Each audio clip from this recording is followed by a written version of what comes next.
here. You my coach. You can do something about it, can't you? So the Ice Cream Man, Eli Roth's latest go round in the genre, man. I've been seeing all of these So the majority of the reviews, just the backlash, just the overall smear campaign on this movie, man. And I was like, this movie can't be that bad, right? I'm like, it's Eli Roth. Now, I am one of those people that said, and shout out to my boy Johnny Zuko, man. I was telling him, I was like, listen, Eli Roth might be in the running for the fourth spot on my Mount Rushmore. And I've said this shit before. I don't give a fuck how anybody feels about it. I've said that I've got George A. Romero, John Carpenter, Wes Craven, and that fourth spot on Mount Rushmore. I was like, I don't know, man. As far as how I've been entertained, like time after time after time after time again, Eli Roth, man. And I remember Zuko saying, if Eli Roth can pull off Ice Cream Man and Thanksgiving 2 is a banger, then he should be in the conversation. And I agree wholeheartedly, man. So, like, with that said, man, I've been seeing all of the bad things about this movie, and like going into this shit, man, I really don't know what the fuck y'all talking about, because I got everything and more that I wanted. I got exactly what this movie was advertising in the trailer. This shit is like Jason X for me. Like, I'm not going into Jason, like, I'm not watching the trailer for Jason X. I'm not looking at the poster for Jason X. I'm not looking at the TV spots and the premise for Jason X and then being like, well, damn, I expected something else, man. I expected some Oscar-worthy acting and a competent script that was really just chef's kiss that's gonna win best original screenplay, and I want to see this shit at the like, I wasn't expecting none of that shit. It's fucking Jason in space. That's what I looked at when I saw this trailer, man. When I saw this trailer, I said, holy shit, this is the Children of the Corn movie that I never got. And let me just say something, man. I was telling the missus earlier today after I seen this shit, I said, yo, Children of the Corn, with 11 movies I believe they have, y'all should be ashamed of yourselves, because the Children of the Corn series could never. There isn't a single movie, and I love Part 2. Part 2 is the best in the series for me. There isn't a single movie in the series that pulled off what the fuck this movie pulled off. And it's Children of the Corn, man. It's kids killing adults in town. Every adult in town. This movie, I don't, listen, man, and I told her I was going to say this, and she's like, well, how do you expect to get monetized if you keep talking like this? And it's like, listen, the time will come when it comes, man. But I got to say this. I have to say this. I'm going to go against, you know, what we talked about, and I'm going to say this. I'm not no bougie bitch when it comes to horror movies, man. I'm not. I know what the fuck I'm getting into, especially with an Eli Roth movie, man. I told somebody on Facebook earlier this week, I was like, yo, this reminds me of when people go into a Rob Zombie movie and act surprised as far as what they got in the long run. Like, you know who it is, you know what type of content they make, you know what the fuck is going to be. Like, you know Eli Roth, like, Cabin Fever was his he came in swinging. Hostel, Green Inferno, Death Wish, not so crazy about. I've never seen the house with the clock in the walls and shit like that. I always hate saying that title, man, because I said this before. I feel like that title is going to lead me astray to say something else. I don't know, but it's another movie he did that I haven't seen, man. But Thanksgiving was a banger, man. Like, Eli Roth, you know what you're getting is carnage, candy, man, and that is exactly what this movie gave me. Now, granted, to each their own.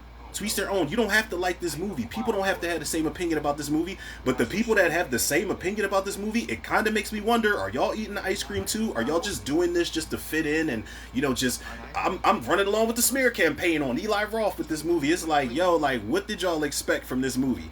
This movie is exactly what it advertises. And it gives you a tad bit more with the backstory. I'm not gonna spoil anything because the movie just came out. But as far as the backstory with the Ice Cream Man, it's fucking dark.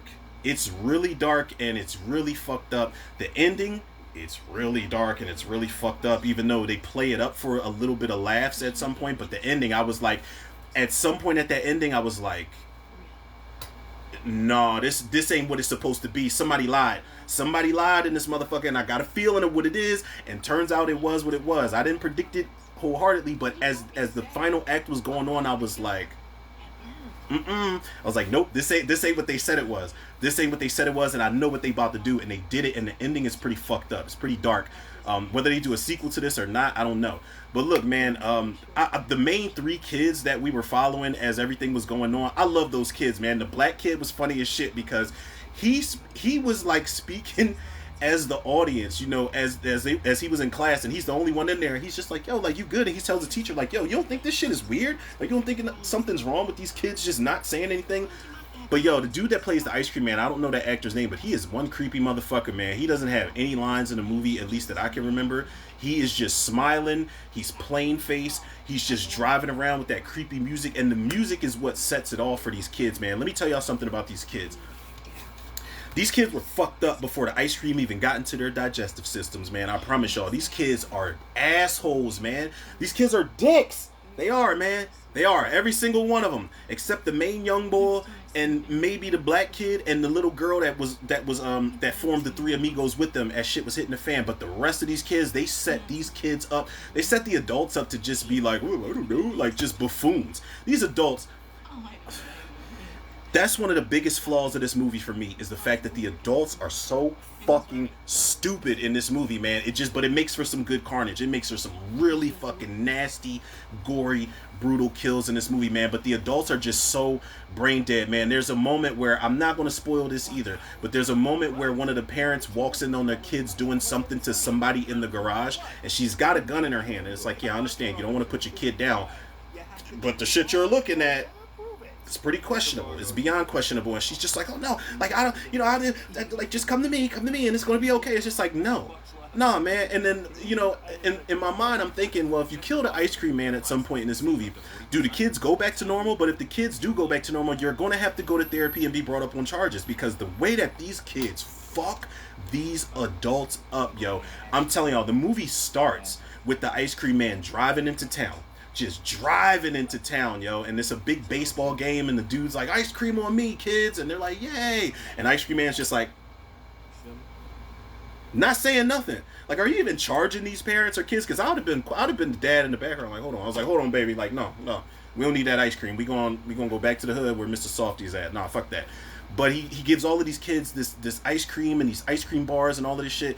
Obviously, it's tainted, but they're already fucked up. But when he's driving through town and he's playing that music, the kids just sit up in bed and they start murdering all the adults in the middle of the night, man. This is the Children of the Corn movie that I never knew I needed and wanted, yo. And again, the series Children of the Corn should be ashamed of themselves because Eli Roth did it in one sitting. This movie is insane, yo. And the way that these kids stroll on these adults, man. There's a scene where, you know, the dude's just going for his morning jog, and the little girl, she's sitting on a bike and she trips him. And then a kid comes out the bushes, hits him in the head with a stick, and then another kid comes out and puts a bag over his fucking head. I'm like, damn, these kids have a system going on here, man. These motherfuckers are efficient as hell, man. Like entertainment-wise, man, I feel like I would give this movie an 8.5 out of 10 because it delivered on everything I needed, man. I don't know what the fuck everybody's complaining about. Everybody's like, oh, Eli Roth used AI. I don't even want nothing to do with it. Do we feel the same way about CGI, or is it like, is it selective outrage? I'm not sure. Now, there was one scene where I don't know if he used AI or not, but if he did, it's like I kind of get it. There's a scene, and it's in the trailer, it's not a spoiler, where the kids are on top of that little jungle gym type of thing. I don't remember what it's called, and they all jump off and start running towards this one character. And the way that the kids were kind of sped up with the way that they were moving, I was like, this could possibly be AI, but I don't mind, man. There is some, the gore scenes in this shit are so fucked up. There's moments, where you look at it and it's like, y'all took that from Cooties, possibly, but I don't mind. You paying homage to a movie, I'm cool with that. But, yo, man, there's a scene, and it's in the trailer, where they fuck that teacher up and feed him his own... This shit was even more gross than when Ray Liotta ate his own brain in the Hannibal movie, man. I promise y'all. Like, this movie was a fucking ton of fun. I love this movie. Like I said, 8 out of 10. Did I say 8.5 out of 10, or did I say 8 out of 10? Yeah, and again, to each their own, man. Everybody that didn't enjoy this movie, that's cool, but I'm not one of those people. I don't give a fuck what anybody says about it. The reviews and the smear campaign and just the backlash was not going to sway my opinion on it. Eli Roth, you got one more before you get that spot from me, bro. You got one more. If you can pull off Thanksgiving 2, you're going into my Mount Rushmore horror movies. I don't give a fuck who feels any type of way about it. Y'all can be in the comments talking about it. We can debate it respectfully, of course, but I'm telling y'all, man, this dude is delivering. He's been delivering since the early 2000s with Cabin Fever, man, and I'm a fan of this guy's work. I'm a fan of this guy's passion for the genre. I love this fucking movie. That's it.